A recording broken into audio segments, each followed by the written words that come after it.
Çəyirtkələrin yayılmasının qarşısının alınması üçün tədbirlər davam etdirilir.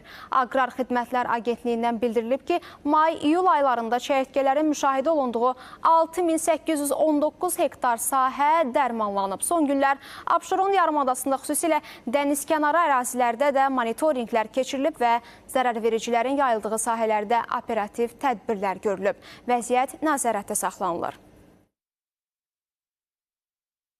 Çəyirtkələr elədir ki, iqlim dəyişiklikləri əsasında çoxillik məlumatlar bunu göstərir ki, bunlar dövrü olaraq 5 ildən bir, 5-6 ildən bir populyasiyalarının artımı müşahidə olunur. Və cari ildə bu həmin dövrlərdən biridir, yəni növbəti sikl fazasıdır.